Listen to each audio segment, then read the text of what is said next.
9 experienced hikers entered the frozen Ural Mountains. None of them came back alive.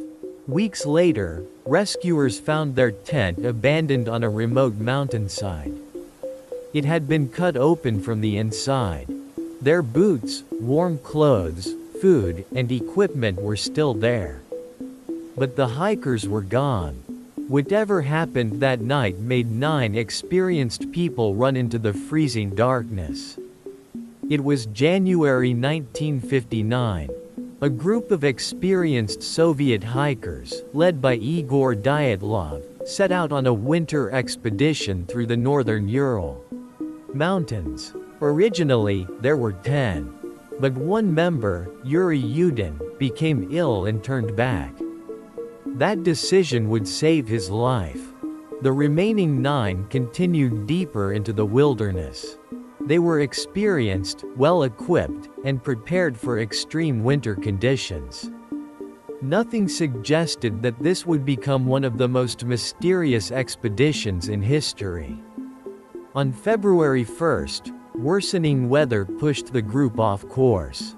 Instead of descending into the forest, they found themselves on the exposed slope of Kholat Syakhl. With darkness approaching, Dyatlov decided to camp on the mountainside. They cut into the snow to create a level platform and pitched their tent. Inside were their boots, heavy clothing, food, cameras, diaries, and equipment. Outside, the temperature was falling. The wind was becoming stronger. Sometime during that night, something went terribly wrong. The hikers suddenly abandoned their shelter. Instead of using the entrance, the tent was apparently cut from the inside. Some escaped without boots. Others were wearing only light clothing. In temperatures far below freezing, leaving their equipment behind was potentially fatal. Yet the group moved downhill toward the forest. Whatever frightened them seemed more dangerous than the storm outside. When the group failed to return, a search operation began. On February 26, rescuers finally discovered the abandoned tent.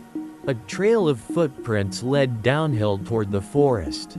Near a cedar tree, searchers found the remains of a small fire. 2 hikers were found nearby. 3 more were later discovered between the cedar and the tent. Their position suggested that at least some of them may have tried to return uphill. But the mountain had not revealed all of its victims. Months later, after the snow began to melt, 4 more bodies were discovered deeper in a ravine. These victims raised even more questions. Several had suffered severe chest or skull injuries. Some bodies also showed missing soft tissue, adding to the disturbing appearance of the scene. Traces of radioactivity were detected on some clothing. With no surviving witness, every strange detail became another piece of the mystery. The original Soviet investigation eventually blamed an overwhelming natural force. But it never clearly identified what that force was. And for decades, theories multiplied. Secret weapons, infrasound, military experiments, even supernatural explanations. But one possibility kept returning. Snow. So what really happened on that mountain? One of the strongest modern explanations begins with something called a slab avalanche. A hard layer of wind-packed snow can form above a weaker layer underneath. Earlier that day, the hikers had cut into the slope to create a flat platform for their tent. Strong winds could then have transported more snow onto the slope above them. Hour after hour, the load increased. Eventually, the weak layer may have failed. Not a giant avalanche sweeping across the entire mountain. A small, dense slab of snow. Heavy enough to collapse part of the tent and possibly injure people inside. Suddenly trapped beneath snow and fabric, the hikers would have needed to escape immediately. Cutting through the tent may have been the fastest way out. In the darkness and violent wind, they moved downhill toward the trees.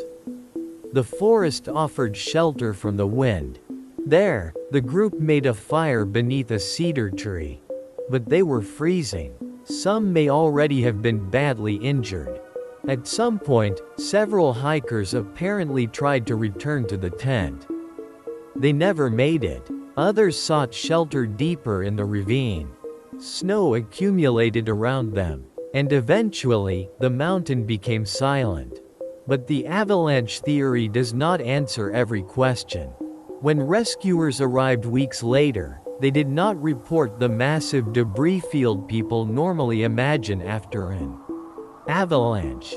The slope also appeared too gentle to many investigators. And how could an avalanche happen hours after the hikers had already cut into the snow? For decades, these problems made the theory difficult to accept.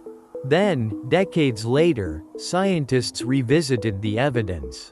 Computer modeling suggested that the local terrain may have been steeper than it appeared. A buried weak layer, combined with the cut made for the tent and continued wind driven snow accumulation, could produce a delayed failure. The model suggested that a relatively small slab could strike the tent without traveling far down the mountain. That could explain both the unusual injuries and why rescuers found no enormous avalanche field weeks later. And there was another discovery. Later expeditions documented slab avalanches in the surrounding Dyatlov Pass region. The mountain was not as incapable of producing avalanches as many had once believed. The evidence did not prove exactly what happened in 1959.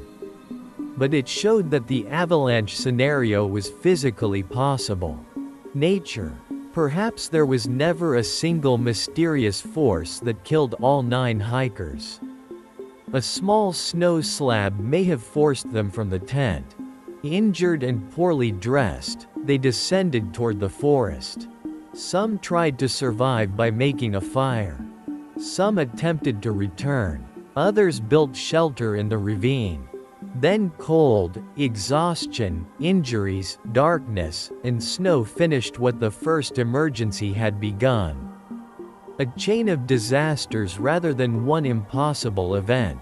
But there is one fact no theory can change.